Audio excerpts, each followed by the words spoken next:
Hi, welcome back to the Auto Ranch. I'm going to show you a video today that I recorded, I believe it was last December. I purchased this 1968 Mustang convertible Restomod. It's a pretty cool car. I always wanted an older Mustang, and I kind of knew going into it that older cars may not be for me, and as it turned out, I was right. They weren't, but it was a fun car to play with. Got it cleaned up really well, enjoyed it for a little bit. Had a slightly bigger cam put in it, and then I sold it this spring. It was a very expensive build prior to my purchase. I think some of you will probably enjoy it. Hearing the history, it's got a lot of history behind it. So enjoy that. And don't forget to like, subscribe, and comment. Thank you for watching. I almost forgot. Driving sound clips come at the end. So this particular car, it's a 68 Mustang convertible.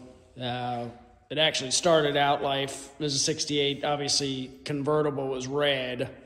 And the guy who had this car built, there's always I always love stories. So, story time here. So, and if you know who this guy is, you deserve a cookie, because I had no idea who this guy was, but when you look him up, he's a pretty famous guy in the cycling world. His name, Google him, he's got a Wikipedia. The guy's won several championships internationally in cycling, and he's a really cool guy. I found his name on some of the paperwork before I bought the car. There was some stuff out there on the internet when he sold the car, before Volo ended up with the car.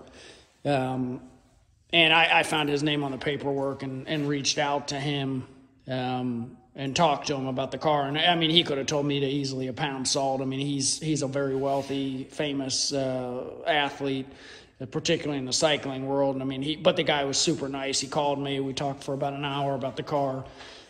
Anyways, he had one of these, I guess, in high school, that was really beat up. And, he decided that, once he became, he had money and he could do what he wanted, he bought that 68, this car, convertible. It was red, and apparently it was according to the shop. I talked to the shop who had the car built, and they were also in the paperwork. This car was highly abused and had some severe metal problems. Apparently, like 70% of the metal was replaced on this car when he had it restored.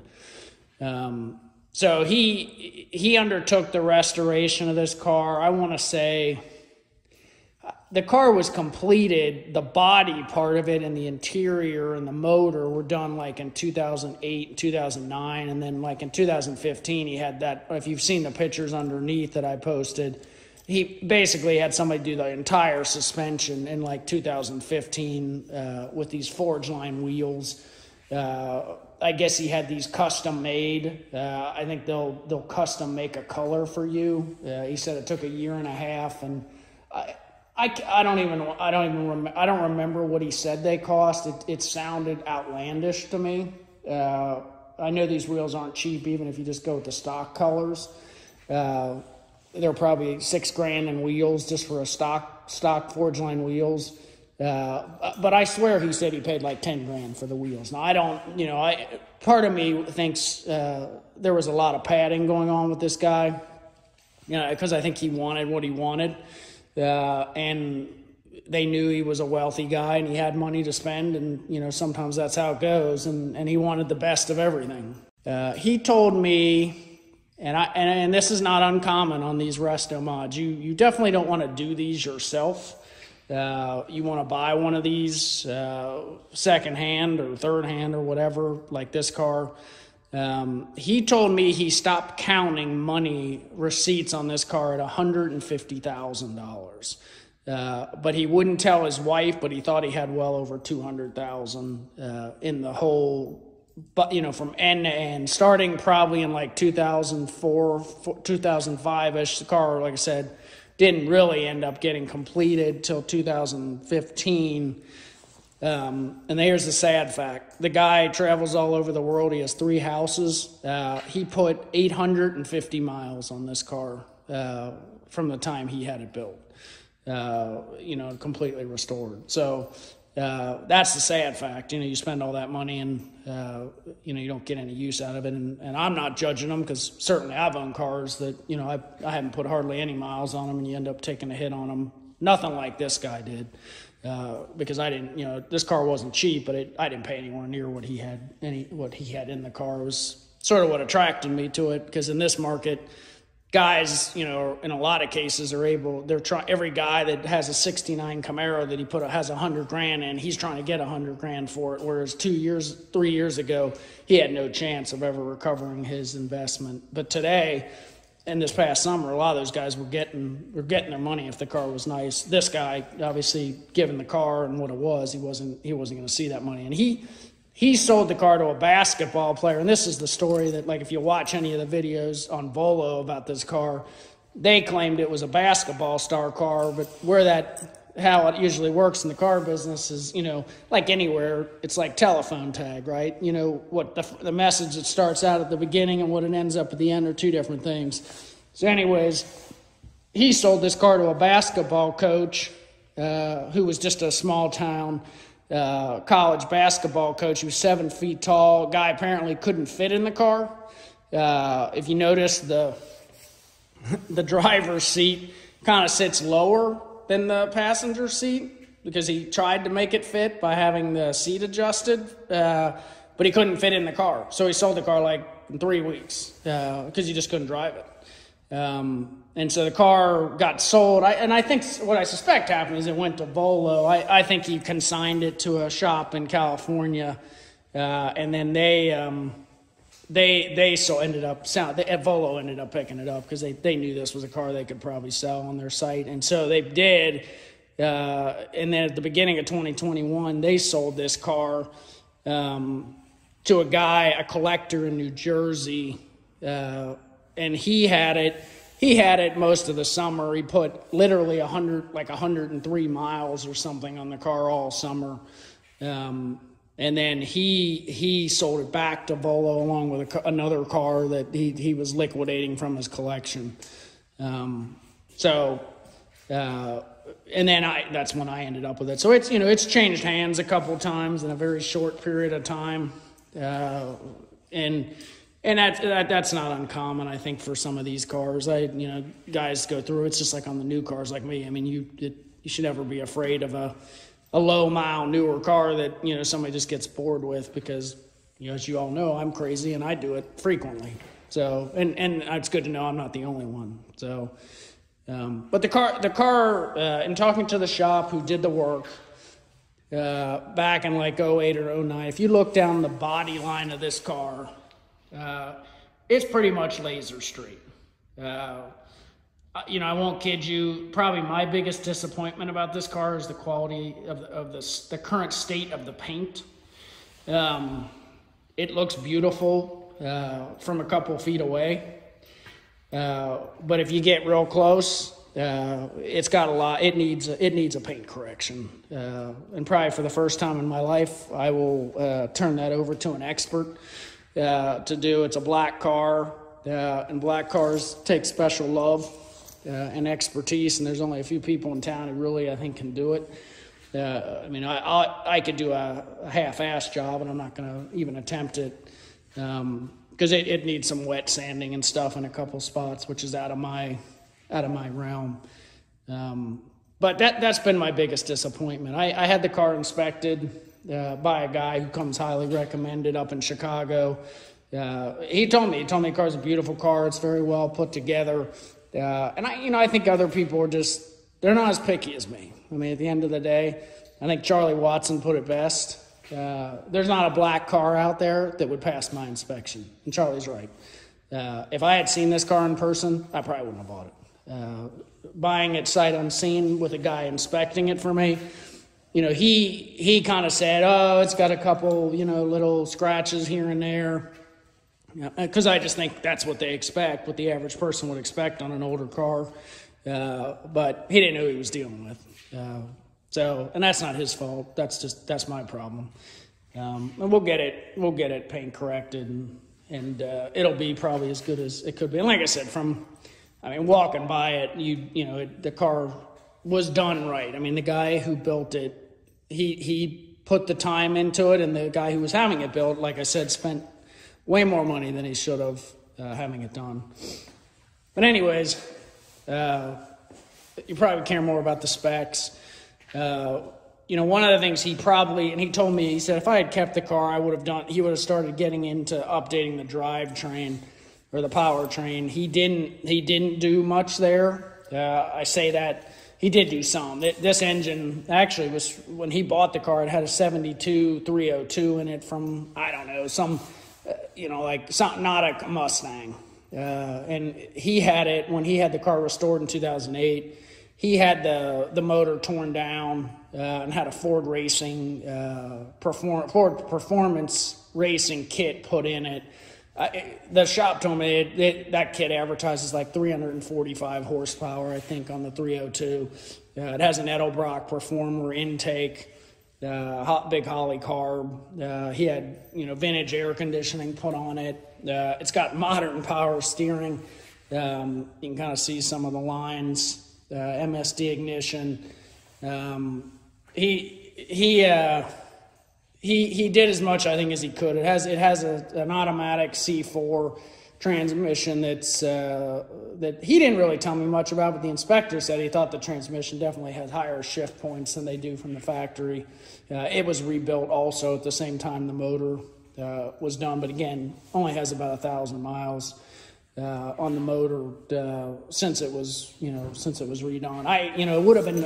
He said if he had kept the car, he would have updated this probably with like you see a lot of Coyote swaps and things like that today. He was the type of guy that would have gotten into that stuff, but at the end of the day, he didn't get into that. The other thing he did when he did a couple of things that were kind of unique. This front clip this was something he had manufactured by the shop. They actually fabricated this. It's a metal bumper for the car. The other thing that's pretty cool about the car is that it does have functional air or brake cooling here. This is real. You probably can't see it through the camera, but the air duct goes to the brakes on the rear, which is kind of cool. Some of the newer cars have that. He had the interior is all brand new. It's a Mustang, a deluxe interior. He had done with the new gauges, new steering wheel. I mean, the car inside doesn't disappoint. He definitely did it right. The other thing about this guy was he was an audiophile.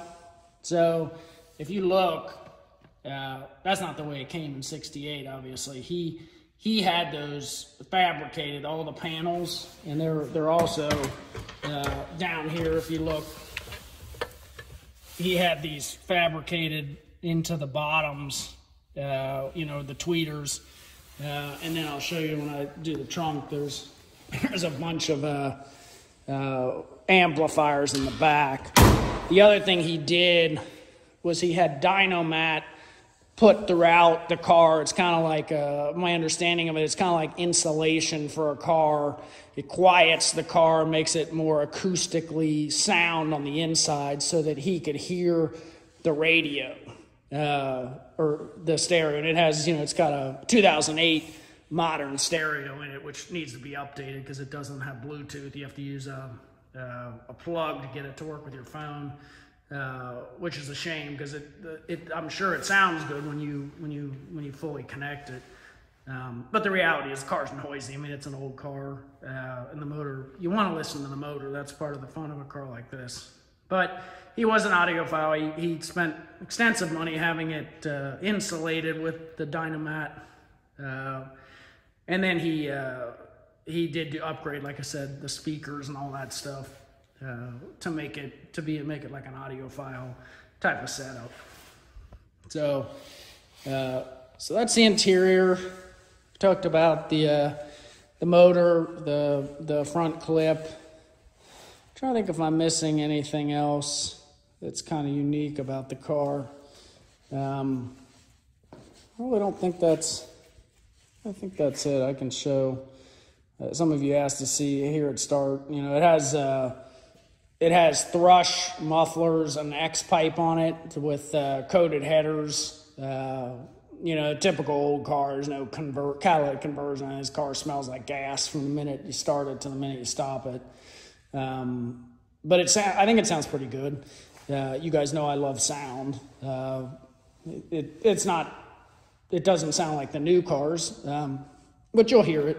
And it doesn't sound bad either. It's got an X pipe, and it's sort of a modern exhaust. And really, where he spent the money in recent years was on the suspension, as you saw in those pictures. I mean, it's all adjustable shocks, coilovers, wildwood brakes. You can see, or I should say, Willwood brakes, 4-piston calipers, with cross-drilled rotors. So he said, he's like, his fear when he was a kid, when he was a teenager, was the Mustang wouldn't stop. He said, I'm not going to have that in the new one. The car's got to stop. So, and it does. And the car drives. For a car from 1968, if I blindfolded you and didn't tell you what you were driving, you would think you're driving a modern sports car. I mean, it's tight. It bounces around a little bit, but it's like I said, that's where he put the money. So anyways, we'll open up the garage door. I'll show you the trunk and then start it.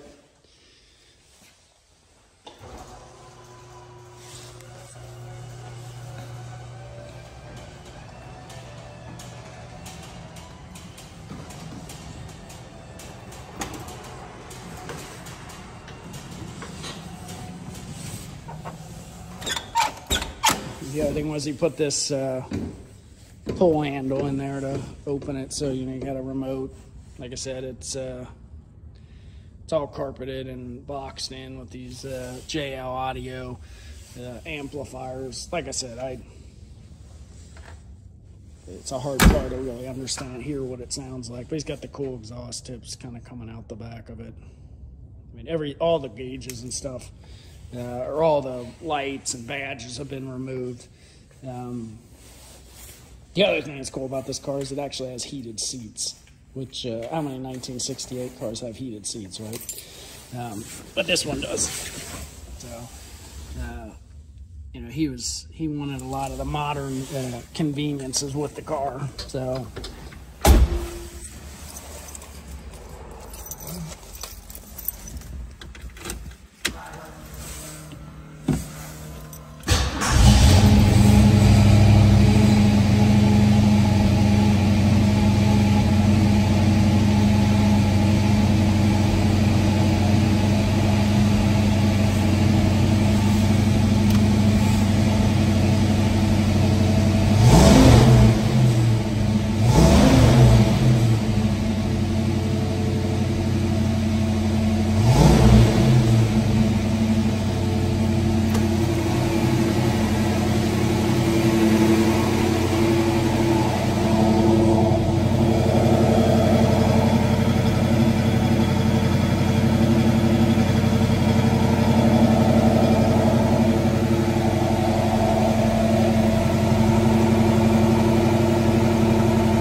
So that's it. That's the 68 Mustang convertible.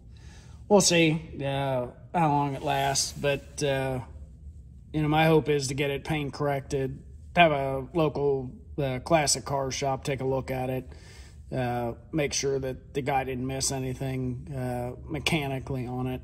The car runs really good, but I just want to make sure I have somebody that it's kind of an expert on these take a look at it. Just because I'm anal like that, but it's a nice car, and it's something different. It was a decent buy. They had 4 people supposedly on the waiting list for it. So, as you know, I don't keep stuff long. My hope is if it's not for me, and in the spring, it's a car probably I can get out of, which you can't do very, very easily right now with the way prices are. If you buy something you don't think you're going to love, you may take a whack when things settle back down in a year or two. So, but for now, it's a fun car. It's something to play with. There's a lot of history, and having an appreciation for an older thing helps you understand where you are today and how you got there. So for that, it's probably worth the investment. So, anyways, the few you asked is probably more than you wanted to know, but now you know.